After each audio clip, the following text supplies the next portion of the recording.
আমি একটা বোবা মেধাবী মেয়েকে বিয়ে করেছিলাম আমার পছন্দে। আমার মা বাবাও তাকে খুব পছন্দ করত। সে দেখতে খুব সুন্দরী ছিল। কিন্তু এই বোবা মেয়েকে আমার পরিবারের সবাই মেনে নিলেও আমার বড় ভাই মেনে নিতে রাজি হলো না। আমি ভাইয়ার কথা কানে না নিয়ে আমি তাকে বিয়ে করে নিলাম। কিন্তু আমার স্ত্রী কথা বলতে পারত না, তাই ভাইয়া ভেবেছিল তার সাথে যাই হোক না কেন সে বলতে পারবে না। আমি একদিন বাড়িতে ছিলাম না, আর এই সুযোগে আমার বড় ভাই একদিন আমার স্ত্রীর রুমে ঢুকে যায়। তারপর কি হয়েছিল সেটা জানতে গল্পটি প্রথম থেকে শেষ পর্যন্ত শুনতে থাকুন। যদি টেনে টেনে শুনেন তাহলে আপনারা কিছুই বুঝতে পারবেন না।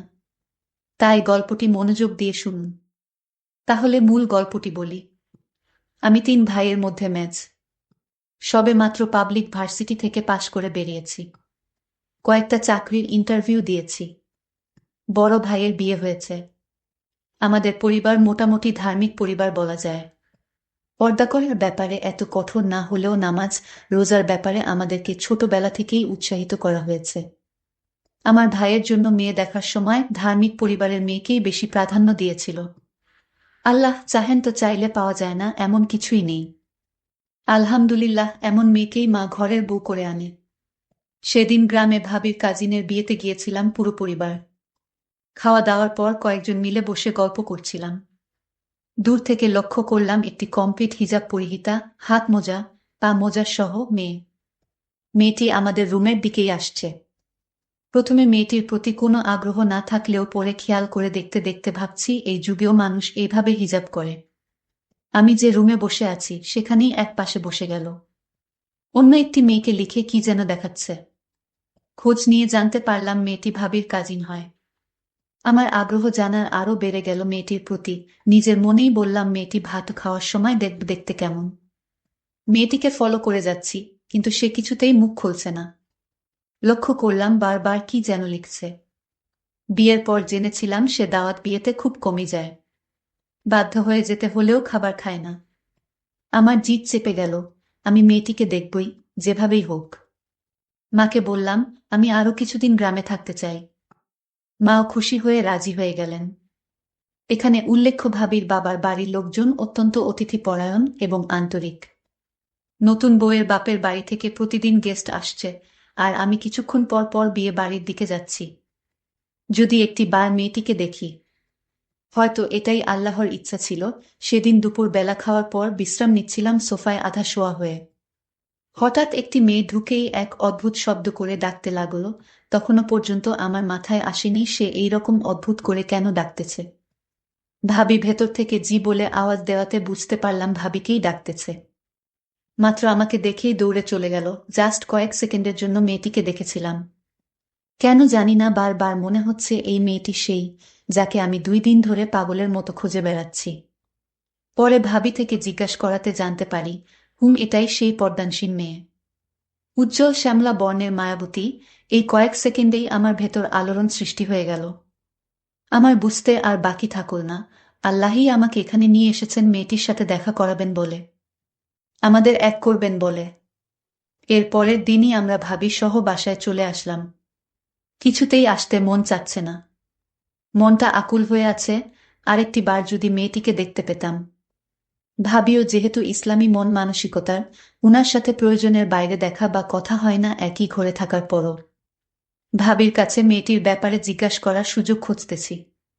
1 সপ্তাহ পর সুযোগ পেলাম।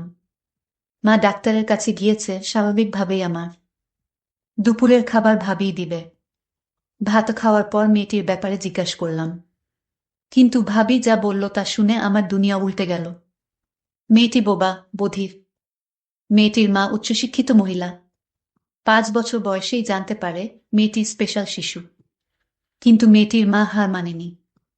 সারাদিন মেয়ে নিয়ে লেগে থাকত।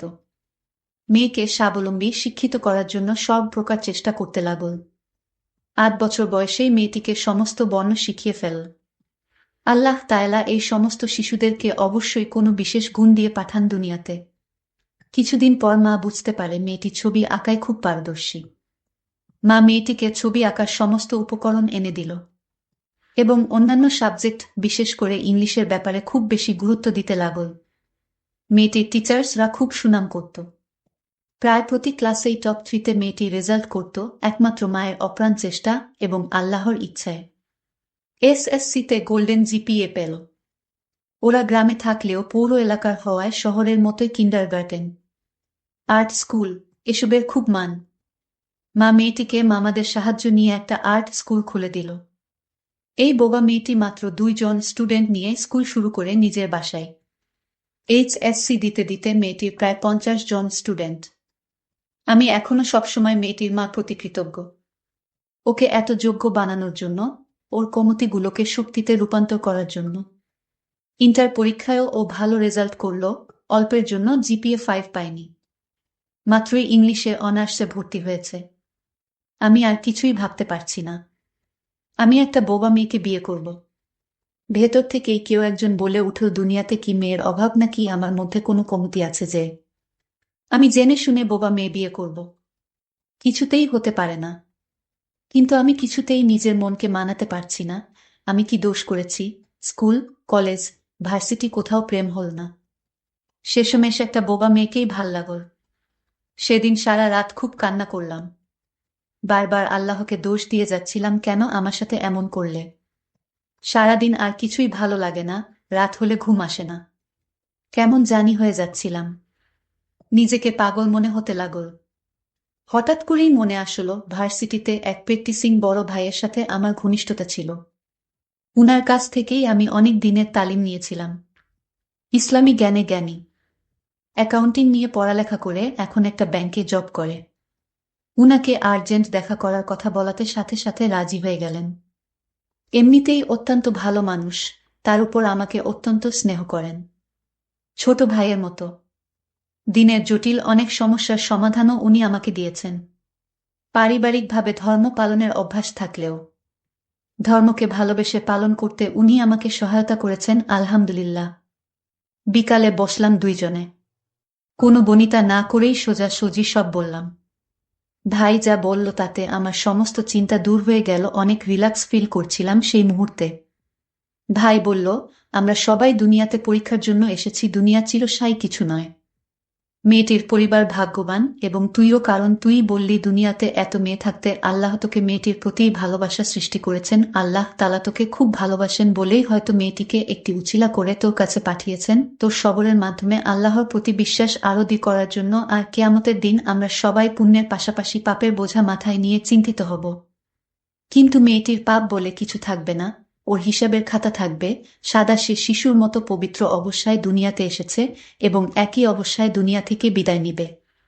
যেহেতু সে কিছু শুনেনি, কিছু বলেনি, দুনিয়ার খারাপ কিছু সে গ্রহণ করেনি, তার পাপের বোঝা হবে হালকা। আল্লাহ চাহেন তো মাগরিবের নামাজ পড়ে আল্লাহর শুকরিয়া আদায় করে অফুরন্ত আনন্দ নিয়ে বাসায় ফিরলাম।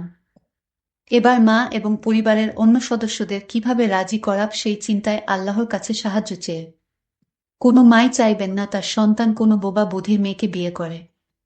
অনেকক্ষণ চুপচাপ শুয়ে থাকলাম আর আল্লাহকে মনে মনেই বলতে লাগলাম, হে আল্লাহ, একটা সহজ পথ দেখাও যাতে মাও কষ্ট না পায় আর আমিও ওকে পেয়ে যাই। আমার জব না হওয়া পর্যন্ত বিয়ে করার পরিকল্পনা নেই। তারপরও আমি চাচ্ছি পরিবারের সবাইকে রাজি করিয়ে নিতে আর মাকে বলে বিয়েটা ফাইনাল করে রাখতে। আল্লাহ চাহেন তো জব অতি শীঘ্রই হয়ে যাবে। রাতে খাওয়ার পর আমি মা বাবার রুমে গেলাম। ডাইরেক্ট মাকে বললাম আমি বিয়ে করতে চাই। মা বাবা একটু অবাক হয়নি, কারণ ছোটবেলা থেকেই আমি একটু একরোখা এবং জিদ্দি টাইপের। মা কোনো রকম কথা না বাড়িয়েই জিজ্ঞাসা করলেন, মেয়েটি কে? ভাবির কাজিন। মেয়েটির নাম বলার পর মা চুপ হয়ে গেলেন। বাবা কিছুটা রেগে গেলেও আবার মার দিকে তাকিয়ে শান্ত হয়ে রইলেন। মা বললেন, আগামীকাল কথা বলবো, এখন ঘুমাব, আমার শরীরটা ভালো নেই। কাল পর্যন্ত অপেক্ষা করা আমার জন্য খুবই কষ্ট করছিল। মেয়েটি আহামরি সুন্দরী নয়, বোবাও, কিন্তু আল্লাহর ইচ্ছার আগে কোনো কিছুই টিকতে পারে না। আর তাই হয়তো ওর প্রতি আমার আকুলতা, অস্থিরতা, হারানোর ভয় এভাবেই বেড়ে যাচ্ছে। যেন আল্লাহই আমার ভেতরে এইসব সৃষ্টি করে দিয়েছেন। সকালে নাস্তার পর বড় ভাই, বাবা সহ সবার উপস্থিতিতে মা খানিকটা গরম মেজাজ নিয়ে সবাইকে সব জানানোর পর বলল, এই বিয়ে হবে না। আমার কিসের অভাব, ছেলের জন্য বোবা মেয়ে আনতে হবে। সবাই যার যার মতামত দেওয়ার পর আমি ওই দিনই ভাইজানের কথাগুলোই ওখানে সবাইকে বললাম। আরো বললাম, মা দেখিও, আমি খুব সুখে থাকব। আমার সুখ দেখে মানুষ ঈর্ষা করবে।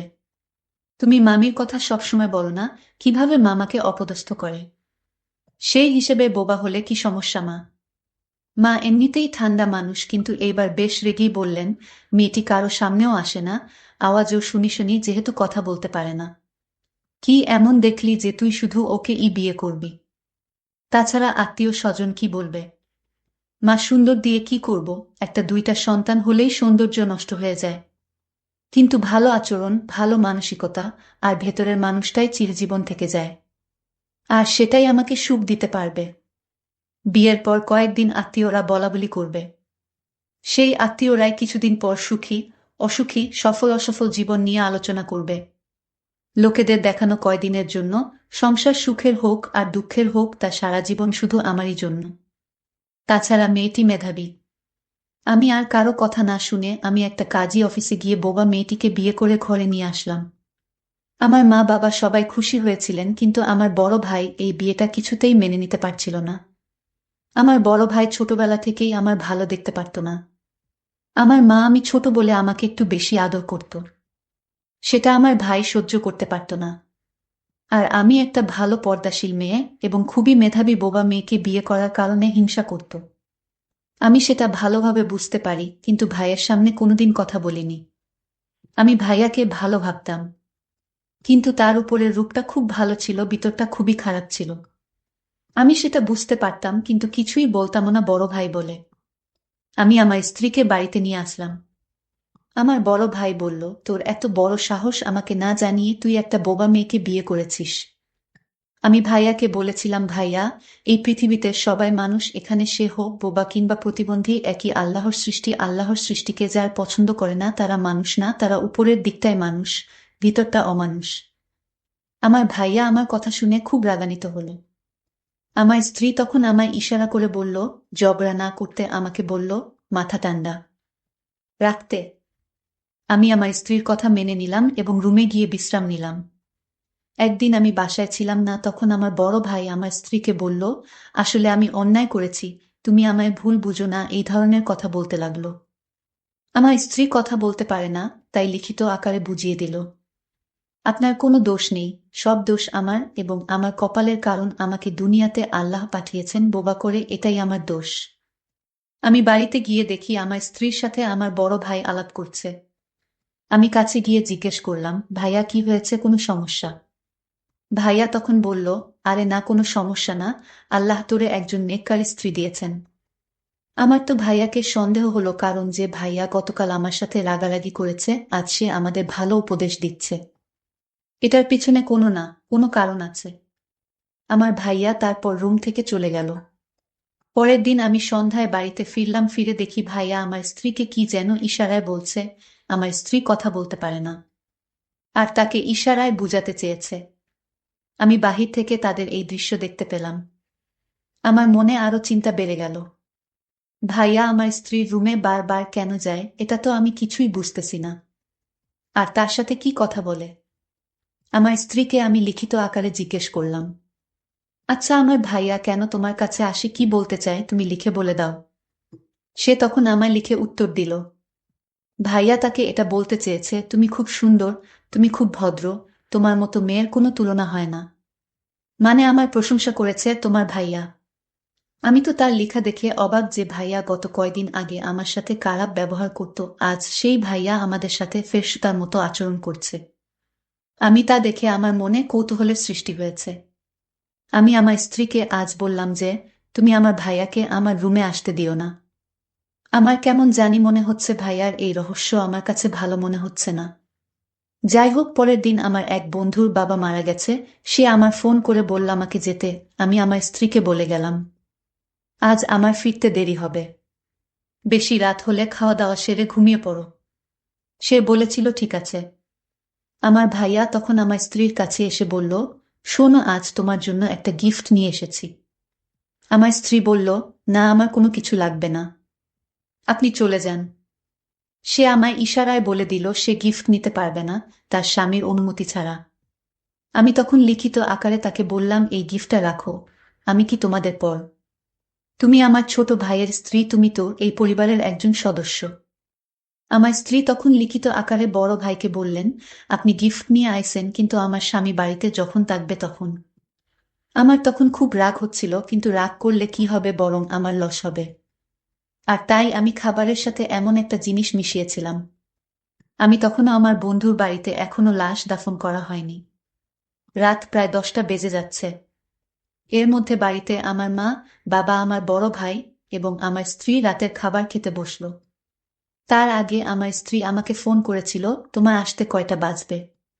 আমি বলেছিলাম, আমার আসতে অনেক দেরি হবে, তুমি মা বাবাকে নিয়ে রাতের খাবার খেয়ে নাও, খাওয়া দাওয়া সেরে ঘুমিয়ে যাও।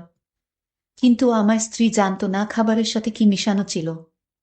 আমি আমার স্বামীর অনুমতি নিয়ে খাবার খেয়ে নিলাম, মা বাবা এবং তার বড় ভাইকে নিয়ে। তার বড় ভাই আমার খাবারটা আলাদা রেখে দিল। সেটা আমি বুঝতেই পারছিলাম না। আর আমি খেয়ে নিলাম। ভাত খাওয়ার কিছুক্ষণ পর আমার শরীরটা অনেক দুর্বল লাগছিল। আমি আমার রুমে গিয়ে দরজা না লক করেই ঘুমিয়ে গেলাম। তারপর আমার বড় ভাই আমার রুমে প্রবেশ করল। তারপর আমার গলায় থাকা স্বর্ণের হারটা খুলে নিল। আমার স্ত্রীর কানে পড়ে থাকা অনেক দামি স্বর্ণগুলো আমার ভাই চুরি করে নিল। আমি বাড়িতে আসলাম, এসেই দেখি রাত প্রায় 1টা বাজে। এসে দেখি আমার স্ত্রী ঘুমিয়ে আছে। আমি তাকে ধীরে ধীরে ডাক দিলাম।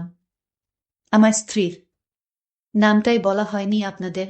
আমার স্ত্রীর নাম ছিল সাইমা। যাই হোক, আমি আমার স্ত্রীর কাছে গিয়ে তাকে ডাক দিলাম, সাইমা উঠো, আমি আসছি। আমি আবার ডাক দিলাম, এই সাইমা, তুমি শুনছো না? আমি তোমায় ডাকছি, এই উঠো। সাইমার কোনো সাড়া শব্দ পেলাম না। আমি তার কপালে হাত দিয়ে দেখি ঠান্ডা হয়ে আছে। আমি তাকে জোরে ডাক দিলাম, তার হাতটা ধরতেই হাতটা একদম সোজা হয়ে গেল। আমি চিৎকার করে বললাম, সাইমা, কি হয়েছে তোমার? আমি বুঝতে পারলাম সাইমা আর দুনিয়াতে নেই। সে চলে গেছে দুনিয়া ছেড়ে, সাইমা মারা গেছে।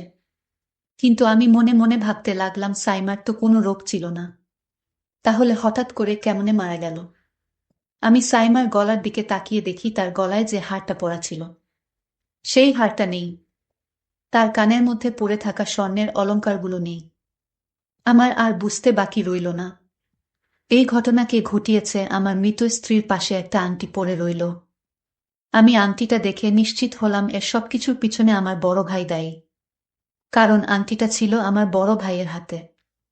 সেটা সাইমার ঘরে পড়ে রইল। আমি চিৎকার করে বললাম, আমার এত বড় ক্ষতি কে করেছে? আমার স্ত্রীকে কেন মেরে ফেলেছে? আমি কান্না গলায় বলতে লাগলাম।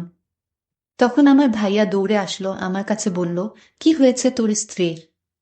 আমি বললাম, চুপ, একদম চুপ, তুই একটা কথাও বলবি না। তুই আমার ঘরের সবকিছু চুরি করে নিয়ে নিতি, তুই আমার সকল সম্পদ চাইলে আমি তোকে নিঃস্বার্থভাবে তোকে দিয়ে দিতাম, কিন্তু তুই আমার স্ত্রীকে কেন দুনিয়া থেকে বিদায় করে দিলি? কি দোষ ছিল আমার স্ত্রীর? আমার স্ত্রী বোবা ছিল, এটা কি তার অপরাধ ছিল? এগুলো বলতে বলতে আমিও জ্ঞান হারিয়ে ফেললাম। বাবা মা ভাইয়াকে পুলিশে দিয়ে দিল। তার যাবজ্জীবন জেল হয়েছিল। আমার ভাই ছিল লোভী, আমার ভালো দেখতে পারত না। বন্ধুরা, আমাদের সমাজে এরকম অনেক লোভী মানুষ আছে, যারা নিজের কাছের মানুষগুলোকে এমন শোকাহত করে থাকে শুধু অর্থের জন্য। বন্ধুরা, আজকে গল্পটি কেমন লাগলো তা অবশ্যই কমেন্ট করে জানাতে ভুলবেন না। আর এরকম নতুন নতুন গল্প পেতে আমাদের চ্যানেলটিকে সাবস্ক্রাইব করে পাশে থাকবেন। ধন্যবাদ। অফিসে আমার প্রতি সবার নজর ছিল, শুধুমাত্র সহকর্মীরা নয়, বরং আমার বসও আমার দিকে বেশ নজর রেখেছিলেন। একদিন বস আমাকে তার কেবিনে ডেকে আমার সাথে জোর করে খারাপ কিছু করার চেষ্টা করেন। আমি সাহস করে বসকে দূরে ঠেলে দিয়ে কেবিন থেকে বের হয়ে আসি। বের হয়ে লিফটে উঠতেই বসও আমার পিছু নেন। হঠাৎ লিফটটি বন্ধ হয়ে যায়। আমাকে একা দেখে বস লিফটের মধ্যেই আমাকে। একদিন অবশেষে কুনাল বসের কাছে গিয়ে কিছু কথা বলার সাহস পেলাম। সেদিন রাতে নিজের মতো করে সাজগোজ করে তার ঘরের দিকে রওনা হলাম। ঘরে ঢুকে দেখি সে জানালার পাশে দাঁড়িয়ে বাইরে তাকিয়ে আছে। ধীরে ধীরে তার দিকে এগিয়ে গিয়ে পেছন থেকে হালকা করে স্পর্শ করি। কিছুক্ষণ এমনই দাঁড়িয়ে থাকলাম, আর সে আমার থেকে দূরে সরে গেল না। আমি বললাম, কুনাল, কেন এমন করে এড়িয়ে যাচ্ছ? তুমি কি জানো কতদিন ধরে তোমাকে নিয়ে আমি কত চিন্তা করছি? তোমার সামনে থাকলেও তুমি কেন এমন দূরে দূরে থাকছ? কথাগুলো বলতে বলতে আমার হাত তার কাঁধে স্পর্শ করে। সে ঘুরে তাকালো না, আর আমি মৃদু হাসি দিয়ে তাকে জড়িয়ে ধরলাম। যেন মুহূর্তটি থেমে গেল আমাদের জন্য। বন্ধুরা, আজকের গল্পটি অনেক বেশি স্পেশাল, আশা করছি তোমাদের ভালো লাগবে। আর প্লিজ ভিডিওটিতে একটা লাইক করে দেও। আমার বয়স 25 বছর। আমি অনেক সুন্দর আর আকর্ষণীয় ছিলাম। আমার নাম তানিয়া। শহরে আসার পর থেকেই আমি অনেক ছোট পোশাক পরে থাকি, যা আমাকে আরও আকর্ষণীয় করত। আমি আমার শরীরের অনেক যত্ন নিতাম। এত কিছুর করার পিছনে একটা কারণ হলো যেন আমি একটি ভালো চাকরি পাই। এই চাকরি পাওয়ার জন্য আমি ইচ্ছা করেই বসের গাড়ির সামনে যেতে চেয়েছিলাম, কারণ এতে আমার চাকরি পাওয়ার সম্ভাবনা ছিল। কিন্তু আমি জানতাম না যে এই চাকরির মূল্য আমাকে আমার সম্মান দিয়ে দিতে হবে। হালকা আঘাতের কারণে আমার হাঁটুতে সামান্য ব্যথা হয়েছিল, তবে সৌভাগ্যক্রমে বড় কোনো আঘাত পাইনি। বস আমাকে সাহায্য করে হাসপাতালে নিয়ে যান এবং প্রাথমিক চিকিৎসার ব্যবস্থা করেন। তিনি তখনও জানতেন না যে আমি তার কোম্পানিতে ইন্টারভিউ দিতে এসেছিলাম। এই আইডিয়াটা আমার এক বন্ধুর কাছ থেকে পেয়েছিলাম। সে আমার এই বসের কোম্পানিতে কাজ করে। বস আমার ঠিকানা জানতে চেয়েছিলেন এবং ক্ষতিপূরণের জন্য আমাকে কিছু আর্থিক সাহায্য করেছিলেন। শহরে আমার কোনো আত্মীয় ছিল না এবং আমি চিরতরে আমার মামার বাড়ি ছেড়ে চলে এসেছিলাম, কারণ আমার মামি আমাকে অনেক কষ্ট দিয়েছিলেন। আমার এই পরিস্থিতির কথা বসকে জানাই এবং বলি যে এই শহরে আমার কেউ নেই, আমি এখানে চাকরির খোঁজে এসেছি। তখন বস বললেন, ঠিক আছে, আমি আমার বাড়িতে তোমার জন্য একটি রুমের ব্যবস্থা করতে পারি এবং সুস্থ হয়ে উঠলে তোমাকে চাকরির একটা ব্যবস্থা করে দিব। বসের এই সহায়তার মাধ্যমে তিনি একজন ভালো মানুষ বলে মনে হচ্ছিলেন এবং আমারও থাকার কোনো নির্দিষ্ট জায়গা ছিল না, তাই আমি তার প্রস্তাবটি মেনে নিলাম। তার নাম ছিল কুনাল। তার বাড়ি বড় হলেও তিনি একাই থাকতেন এবং বাড়িতে কয়েকজন কর্মচারী ছিল। বাড়িতে আসার পর খুব বেশি সময়ও হয়নি, তাই আমি শান্তভাবে তার দেওয়া ঘরটিতে চলে গেলাম। আচমকা ঘটে যাওয়া এই দুর্ঘটনাটি আমার জীবনে অদ্ভুত কিছু ঘটনা নিয়ে আসবে তা একদমই বুঝতে পারিনি। তবে এটুকু জানতাম যে এমন হঠাৎ করে কারো সাথে সাক্ষাৎ হওয়ার পেছনে কোনো না কোনো কারণ থাকে। যখন পর্যন্ত আমার পা পুরোপুরি সুস্থ হচ্ছিল না, কুনাল আমার প্রতি অনেক যত্ন নিয়েছিলেন। এই সময়ে জানতে পারলাম তিনি একজন সফল ব্যবসায়ী। কিছুদিনের মধ্যেই আমি পুরোপুরি সুস্থ হয়ে উঠলাম। সুস্থ হওয়ার পর ভাবলাম যে এবার আমাকে সেই বাড়ি ছেড়ে যেতে হবে। সেদিন কুনাল নিজেই আমাকে জিজ্ঞাসা করলেন যে আমি কবে চলে যাব। তখন আমি তার সামনে আবেগে ভেঙে পড়লাম। বললাম, আমার এখানে থাকার মতো কোনো জায়গা নেই এবং এখনও পর্যন্ত কোনো চাকরিও পাইনি। যেদিন আপনার গাড়ির সাথে আমার দুর্ঘটনা হয়েছিল সেদিন আমার একটি ইন্টারভিউ ছিল, যা এখন আমার হাতছাড়া হয়ে গেছে। আমার কান্না দেখে কুনাল আমাকে তার কোম্পানিতে একটি চাকরি দিলেন এবং তার বাংলোতে থাকার জন্য একটি রুমের ব্যবস্থা করলেন। তিনি বললেন, যতদিন না অন্য কোথাও থাকার ব্যবস্থা করছি ততদিন আমি এখানে থাকতে পারি। এত ভালো সুবিধা পাওয়ায় আমি সেই বাড়ি ছাড়তে চাইনি, কিন্তু কুনাল আমাকে অন্য কোথাও থাকার জন্য 1 মাস সময় দিয়েছিলেন। এবার থেকে আমার নতুন চাকরি শুরু হলো।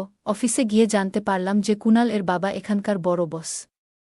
সেদিন প্রথমবার তার সাথে আমার দেখা হওয়ার কথা ছিল অফিসে। আমি কেবিনে ঢুকতেই তিনি কিছুক্ষণ তাকিয়ে রইলেন এবং আমাকে বসতে বললেন।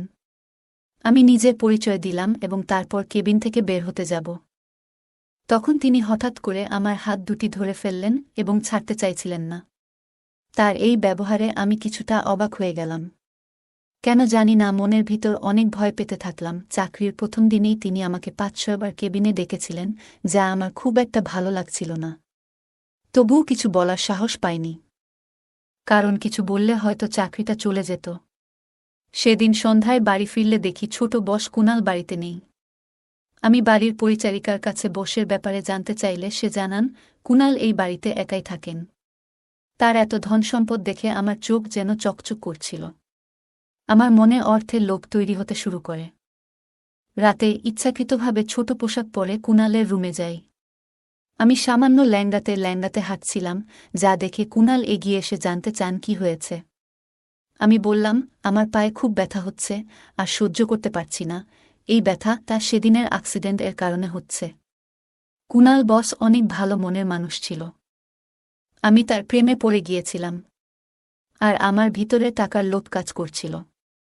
আমি বললাম, পায়ের ব্যথা সহ্য করতে পারছি না, তাই এখানে এসেছি। কুনাল আমার হাত ধরে আমাকে বিছানায় বসিয়ে দিল এবং আমার পায়ে ক্রিম লাগাতে শুরু করল। আমি ছোট পোশাক পরা ছিলাম, যা হাঁটুর উপরে পর্যন্ত ছিল। আমি কুনালের দিকে তাকিয়েছিলাম। আর সে মনোযোগ দিয়ে আমার পায়ে ক্রিম লাগাচ্ছিল। সে একবারও আমার দিকে তাকায়নি। জানি না কেন আমি ধীরে ধীরে তার কাছে আসার চেষ্টা করছিলাম। তখনই সে বলল, আজ রাতে আমি বাইরে গেস্ট রুমে ঘুমাবো, তুমি এই ঘরে বিশ্রাম নাও। তার এই কথা শুনে আমি হতভম্ব হয়ে গেলাম। এক মুহূর্তে যেন সব থেমে গেল। কুনাল শুধু আমার পায়ে ব্যথার ক্রিম লাগিয়ে কিছুক্ষণ পর রুম থেকে বেরিয়ে গেল। কিন্তু এত সহজে হাল ছাড়ার মতো আমি নই। আমি জানতাম কিভাবে নিজের উদ্দেশ্য পূরণ করতে হবে, তাই আমার চেষ্টা চালিয়ে গেলাম। পরের দিন আমি ঠিক সময়ে অফিসে পৌঁছালাম। যদিও কুনাল আমাকে তাদের বাড়িতে থাকার সুযোগ দিয়েছিল। অফিসের পথে আমরা আলাদা আলাদা যেতাম। অফিসে ঢুকে লিফটের সামনে এসে দেখি বড় বসও সেখানে দাঁড়িয়ে আছেন। তিনি কুনালের বাবা। লিফটে ওঠার পর তিনি আমাকে আন্তরিকতার সঙ্গে শুভ সকাল জানালেন এবং এক মুহূর্তের জন্য বন্ধুত্বপূর্ণ ভঙ্গিতে কাঁধে হাত রাখলেন। এরপর আচমকা তার হাতের অবস্থান একটু অস্বস্তিকর মনে হল, যদিও তিনি কিছু বলেননি। অফিস ছিল ৫ম তলায়, আর লিফটের দরজা খোলার জন্য আমরা তখন অপেক্ষা করছিলাম। লিফট আমাদের গন্তব্যে পৌঁছানোর আগেই হঠাৎ বন্ধ হয়ে গেল। সিকিউরিটিতে ফোন করার বদলে বড় বস আমাকে নিজের দিকে টেনে নিলেন। আমি বললাম, আপনি কি করছেন? যা কিছু করছেন সবকিছু ক্যামেরায় ধরা পড়ছে। তিনি হাসলেন এবং বললেন, এই কোম্পানি, এই ক্যামেরা, সবকিছু আমার নিয়ন্ত্রণে। এই ফুটেজ কিভাবে ব্যবহার করতে হবে তা আমি ভালোই জানি। এরপর তিনি বললেন, তানিয়া, তুমি খুব সুন্দরী। এত সুন্দর মেয়ে আগে এই কোম্পানিতে দেখিনি। তোমার চাকরিটা কিভাবে পেয়েছ সেটা আমি জানি, কিন্তু এই চাকরি ধরে রাখতে চাইলে আমাকে ভালো রাখতে হবে। তার এই ধরনের কথা শুনে আমার মনে অনেক কষ্ট পেলাম। বসের বয়স প্রায় ৬০ হবে, কিন্তু তিনি তার বয়সকে মানতে রাজি নন। তিনি আরও বললেন, যদি দ্রুত ধনী হতে চাও তবে এটাই সঠিক পথ। আমারও আর্থিক সচ্ছলতা অর্জনের ইচ্ছা ছিল, তবে এভাবে নয়। তার কাছাকাছি আসতে আমার অস্বস্তি হচ্ছিল। তিনি নিজের হাত থেকে ব্যাগটা নিচে রেখে আমাকে আরও শক্ত করে ধরলেন। ঠিক তখনই হঠাৎ করে লিফট চালু হয়ে যায় এবং তিনি আমার থেকে দূরে সরে যান। লিফটের দরজা খুলতেই দেখি সামনে কুনাল দাঁড়িয়ে। সে জিজ্ঞাসা করল, তানিয়া, তুমি ঠিক আছো তো? আমি মাথা নেড়ে তাকে আশ্বস্ত করলাম এবং লিফট থেকে বেরিয়ে এলাম। বাইরে এসে নিজের ডেস্কে গিয়ে প্রথমেই ২ গ্লাস পানি খেলাম, কারণ লিফটে যা ঘটেছিল তাতে আমি বেশ ঘাবড়ে গিয়েছিলাম। শহরে একা এসে নিজের দায়িত্বে এখানে থাকার সিদ্ধান্ত নিয়েছিলাম, তাই জানতাম যে এমন পরিস্থিতিরও মুখোমুখি হতে পারে। একজন একা মেয়ের জন্য এই পথটা একেবারেই সহজ নয়। চাকরির ২য় দিনেই কোম্পানির বড় বস আমার সাথে এমন অনাকাঙ্ক্ষিত আচরণ করার চেষ্টা করেছিলেন। কষ্টে নিজেকে সামলে নিলাম। আজ অফিসে আমার এক সহকর্মী আমাকে জানালো যে কুনাল এবং বড় সাহেবের মধ্যে ঘনিষ্ঠ সম্পর্ক রয়েছে। কুনাল আসলে বড় সাহেবের ছেলে এবং কিছুদিন আগে প্রথমে আমি তাদের লিফটে একসঙ্গে দেখেছিলাম, কিন্তু তারা এমনভাবে আচরণ করছিলেন যেন একে অপরকে চিনেন না। কুনাল একাই থাকতেন, হয়তো তার বাবার কিছু খারাপ দৃষ্টিভঙ্গির কথা জানতেন বলেই দূরে থাকার সিদ্ধান্ত নিয়েছিলেন। আমি তাদের ব্যক্তিগত বিষয়ে জড়াতে চাইনি। আজ পুরো দিন বড় বস আমাকে কেবিনে ডাকেননি, যা আমার জন্য একটু অদ্ভুত লেগেছে। কুনালের বয়স অনুযায়ী যে জিনিসগুলি তারই উপভোগ করার কথা, সেগুলো তার বাবা এই বয়সে করতে চাইছিলেন। আমি মূলত কুনালের মনোযোগ পাওয়ার চেষ্টা করছিলাম, কারণ তাকে আমার লক্ষ্য হিসেবে ধরেছিলাম। তার বয়স প্রায় ৩৫ বছর বয়স হলেও তার মধ্যে এক ধরনের উজ্জীবিত চেতনা ছিল যা বারবার আমাকে তার দিকে টানছিল। সেদিন রাতে আমি ইচ্ছাকৃতভাবে তাকে আমার ঘরে ডেকে স্কার্টের হুক লাগানোর জন্য বলি। তখন তার হাতের সামান্য স্পর্শ অনুভব করেছিলাম। হুক লাগানোর পর কুনাল দ্রুত রুম থেকে বেরিয়ে যান। সে দিন দিন আমার কাছ থেকে দূরে সরে থাকতে শুরু করছিল। জানি না কেন আমি তাকে আমার মনের কথাগুলো বুঝাতে পারছি না। কিছুক্ষণ পর আমি প্রস্তুত হয়ে তার ঘরে যাই, কিন্তু তাকে সেখানে খুঁজে পেলাম না। সেদিন আমি তার জন্য অনেক সুন্দর করে সেজেছিলাম, যে কেউ আমাকে দেখলে অবাক হয়ে যেত। পুরো বাড়িতে খোঁজাখুঁজি করেও তার সন্ধান পেলাম না। তখন বাড়ির কাজের লোকের কাছে জিজ্ঞাসা করলাম, তিনি কোথায় আছেন? তারা জানালেন যে কুনাল কোনো কাজের জন্য বাইরে গিয়েছেন। কুনালের জন্য অপেক্ষা করতে করতে অবশেষে আমি নিজের ঘরে গিয়ে ঘুমিয়ে পড়লাম। এভাবে কেটে গেল কয়েকদিন। প্রতিদিন রাতে আমি পরিপাটি হয়ে কুনালের ঘরে যেতাম, কিন্তু কখনোই তাকে সেখানে খুঁজে পেতাম না। রাতে সে কোথায় যেত তা আমার বুঝে আসছিল না। এত সুন্দরী ও আকর্ষণীয় মেয়ে তার সামনে থাকার পরও সে কেন আমার প্রতি আকর্ষণ বোধ করছিল না, এ নিয়ে আমার মনে কৌতূহল তৈরি হয়েছিল। একদিন অবশেষে তার কাছে গিয়ে কিছু কথা বলার সাহস পেলাম। সেদিন রাতে নিজের মতো করে সাজগোজ করে তার ঘরের দিকে রওনা হলাম। ঘরে ঢুকে দেখি সে জানালার পাশে দাঁড়িয়ে বাইরে তাকিয়ে আছে। ধীরে ধীরে তার দিকে এগিয়ে গিয়ে পেছন থেকে হালকা করে স্পর্শ করি। কিছুক্ষণ এমনই দাঁড়িয়ে থাকলাম, আর সে আমার থেকে দূরে সরে গেল না। আমি বললাম, কুনাল, কেন এমন করে এড়িয়ে যাচ্ছ? তুমি কি জানো কতদিন ধরে তোমাকে নিয়ে আমি কত চিন্তা করছি? তোমার সামনে থাকলেও তুমি কেন এমন দূরে দূরে থাকছ? কথাগুলো বলতে বলতে আমার হাত তার কাঁধে স্পর্শ করে। সে ঘুরে তাকালো না, আর আমি মৃদু হাসি দিয়ে তাকে জড়িয়ে ধরলাম। সে আমায় আলতো করে নিজের বাহুতে টেনে নিল, যেন মুহূর্তটি থেমে গেল আমাদের জন্য। ধীরে ধীরে আমাকে নিয়ে বিছানার কাছে নিয়ে এলো। আমি বিছানার একপাশে বসতেই আমার হাত হঠাৎ করে পাশে রাখা একটি বোতামে পড়ল। বোতাম চাপা মাত্রই ঘরের আলো হঠাৎই উজ্জ্বল হয়ে উঠল, আর এক তীব্র শব্দ কানে এলো। চমকে উঠে সামনে তাকিয়ে দেখি যে মানুষটিকে এতক্ষণ ধরে আমি আমার সঙ্গী মনে করছিলাম, সে আসলে অন্য কেউ। সামনে দাঁড়িয়ে থাকা ব্যক্তি প্রায় 60 বছরের বৃদ্ধ, যার শরীরে আমার কুনালের পোশাক। আমি তাড়াতাড়ি দূরে সরে এসে বললাম, এটা আপনি কি করছেন? আমি আপনার ছেলের কাছে এর অভিযোগ করব। তিনি হেসে বললেন, তোমাকে যা প্রয়োজন তাই দিতে এসেছি। তোমার চাওয়া সুখ তোমার কুনাল তা দিতে পারবে না। তার অভ্যাসই এমন, সে শুধু মানুষের মন ভাঙে। তার কথা শুনে আমি বেশ অবাক হয়ে গেলাম। বললাম, আপনি যে ধরনের সুখের কথা বলছেন তা সম্ভব নয়, কারণ আমি আপনার ছেলেকে সত্যিই ভালোবাসি। তিনি একটু হেসে বললেন, ভালোবাসা? আর তা ওর জন্য? ও তোমার অনুভূতির মূল্য কোনোদিনও দেবে না। আমি দেখছি গত কয়েকদিন ধরে তুমি তার কাছে যাওয়ার চেষ্টা করছ। কিন্তু তুমি কি জানো সে প্রতিদিন রাতে কোথায় যায়? এটা জানলে তোমার এই ভালোবাসার অনুভূতি হয়তো বদলে যাবে। আমি তার কথা শুনে অবাক হয়ে গেলাম। তোমাকে আমার কাছেই আসতে হবে, তবে চিন্তা করো না, তিনি বললেন, আমি তোমাকে গ্রহণ করব ততক্ষণে, যতক্ষণ তুমি নিজে থেকে আসতে চাও। এরপর তিনি আমার কাছে এসে আমার হাত ধরলেন। আমি নিজেকে সরিয়ে নিতে চেষ্টা করলাম, তখন তিনি বললেন, ভয় পেজো না, আমি তোমার উপর কোনো জোর খাটাবো না। যেমনভাবে এসেছ ঠিক তেমনই এখান থেকে চলে যেতে পারবে। তবে আমি নিশ্চিত 1 ঘন্টা পর তুমি নিজেই আমার কাছে ফিরে আসবে। কারণ যেটা তুমি খুঁজছ সেই স্বাচ্ছন্দ্য আমার কাছেই আছে। হ্যাঁ, আমার বয়স বেশি। যা কিছু তুমি চাও সবকিছু তোমার চোখের সামনেই আছে। এ কথা বলে তিনি আমার হাত ধরে আমাকে ঘরের বাইরে নিয়ে গেলেন। তারপর আমাকে তার গাড়িতে বসালেন এবং নিয়ে চললেন এক হাসপাতালে। কেন সেখানে যাচ্ছি সেটা আমি বুঝতে পারলাম না। হাসপাতালের দরজায় পৌঁছাতেই আমরা লিফটের দিকে এগোলাম। লিফট খুলতেই দেখি সামনে দাঁড়িয়ে আছে কুনাল। সে তখন নিরাপত্তার পোশাক পরে রাতের শিফটে হাসপাতালের নিরাপত্তা রক্ষীর কাজ করছে। তাকে এই অবস্থায় দেখে আমি একেবারে হতভম্ব হয়ে গেলাম। মনের গভীরে আঘাত পেলাম। কারণ আমার বিশ্বাস ভেঙে পড়ছিল। আমি সেখান থেকে মাথা নিচু করে বেরিয়ে এলাম। তখন বড় সাহেব হেসে বললেন, এই তো তোমার সেই অর্থশালী কুনাল, যে রাতের বেলায় নিরাপত্তার দায়িত্ব পালন করে। ধীরে ধীরে আমার মনের ভেতর থেকে কুনালের প্রতি আসক্তি কমতে শুরু করল। লিফটের সামনে দাঁড়িয়ে আমার ভেতরে এক ধরনের তিক্ততা আর ক্রোধ জমতে শুরু করল। বড় সাহেব বলল, এই কারণেই আমি এই অবহেলিত ছেলেটির সঙ্গে এক ছাদের নিচে থাকি না। তিনি বললেন, কারণ সে কেবল একজন সাধারণ নিরাপত্তারক্ষীর কাজ করে। ঠিক তখনই কুনাল সেখানে এলো। সে আমাকে দেখে বিস্ময়ে বলল, তুমি এখানে কেমন করে এলে, তানিয়া? আমি জিজ্ঞাসা করলাম, তুমি কি না একটি কোম্পানির মালিক? তবুও তুমি কেন এমন কাজ করছ? কুনাল শান্ত গলায় বলল, তোমাকে ব্যাখ্যা দেওয়ার প্রয়োজন নেই।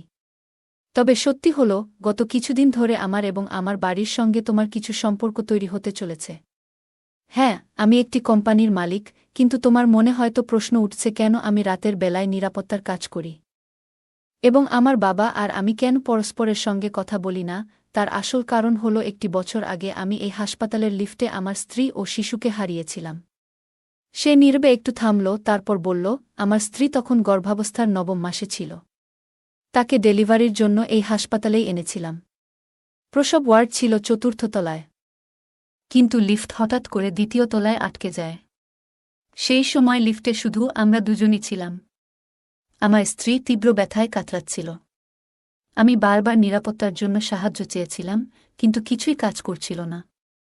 পুরো 2 ঘন্টা পর লিফট মেরামত করা হয়েছিল, কিন্তু ততক্ষণে সেদিন আমার চোখের সামনে আমার স্ত্রী এবং আমাদের অনাগত সন্তান প্রাণ হারায়। সেই মর্মান্তিক ঘটনার পর থেকে আমি শপথ নিয়েছি, আর কোনো নারী যেন এমন পরিস্থিতির শিকার না হন। তাই প্রতিদিন রাতে আমি এখানে লিফট গার্ড হিসেবে কাজ করি এবং সারা রাত লিফটে পাহারায় থাকি। সেদিন কিছু মুহূর্তের দেরিতে সাহায্য না পাওয়ার কারণে আমি আমার জীবনের 2টি মূল্যবান মানুষকে হারিয়েছি। কুনাল শান্ত স্বরে বলল, আমার বাবা আমার এই কাজ একেবারেই পছন্দ করেন না, এজন্যই আমাদের মধ্যে দূরত্ব সৃষ্টি হয়েছে। বাবা চান আমি এসব ভুলে যাই, কিন্তু এমন কিছু ভুলে যাওয়া এতটা সহজ নয়। কারণ এর সঙ্গে আমার গভীর আবেগ জড়িয়ে আছে।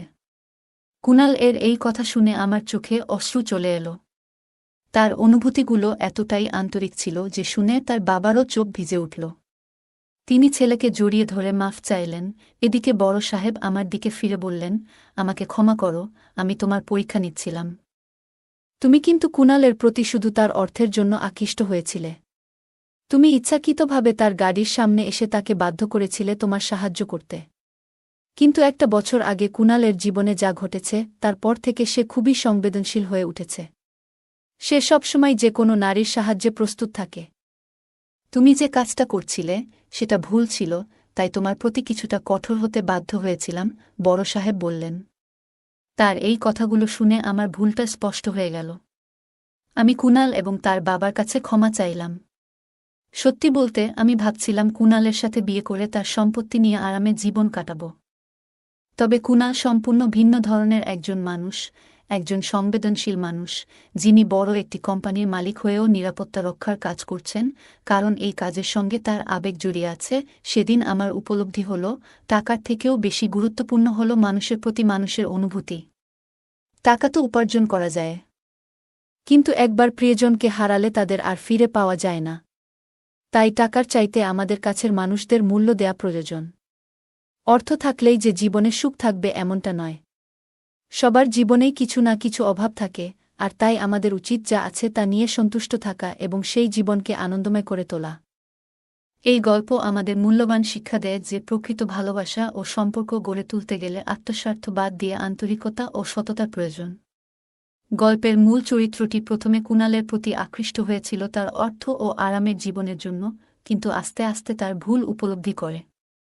সে বুঝতে পারে কুনাল শুধুমাত্র একজন ধনী ব্যক্তি নয়, বরং একজন সংবেদনশীল মানুষ, যার জীবনে গভীর মানসিক আঘাত রয়েছে এবং যিনি নিজের জীবনকেও মানবিক সেবার জন্য উৎসর্গ করতে ইচ্ছুক। বড় সাহেবের কথায় বোঝা যায় তিনি মূল চরিত্রের উদ্দেশ্য যাচাই করতে চেয়েছিলেন। এমন আচরণের মাধ্যমে তিনি তাকে বুঝিয়ে দেন যে কাউকে স্বার্থের জন্য ব্যবহার করা ঠিক নয়। একজন মানুষের প্রকৃত মূল্য তার সম্পত্তি বা সামাজিক অবস্থান দিয়ে বিচার করা উচিত নয়, বরং তাকে বিচার করা উচিত তার মানবিক গুণাবলী ও অনুভূতির গভীরতা দিয়ে। গল্পটি আমাদের আরও শিক্ষা দেয় যে সঠিক উদ্দেশ্য নিয়ে মানুষের সঙ্গে সম্পর্ক তৈরি করা উচিত, যাতে সম্পর্কটি দীর্ঘস্থায়ী এবং মূল্যবান হয়। শুধু সুবিধা পাওয়ার জন্য সম্পর্ক গড়ে তোলা শেষমেশ নিজের ক্ষতি ডেকে আনতে পারে। মূল চরিত্রটি যখন নিজের ভুল বুঝতে পারে এবং কুনাল ও তার বাবার কাছে ক্ষমা প্রার্থনা করে, তখন সে তার নিজের আত্মপর্যালোচনা করে, যা ব্যক্তিত্বের উন্নতির জন্য অত্যন্ত প্রয়োজনীয়। বন্ধুরা, যদি এই গল্পটি ভালো লেগে থাকে তাহলে দয়া করে ভিডিওটি লাইক করুন এবং আমাদের চ্যানেলটি সাবস্ক্রাইব করুন। পাশে থাকা বেল আইকনটি প্রেস করুন, যাতে করে আমরা যখনই নতুন ভিডিও আপলোড করি তার নোটিফিকেশন সবার আগে আপনার কাছে পৌঁছে যায়। ধন্যবাদ, দেখা হবে আমাদের পরবর্তী ভিডিওতে।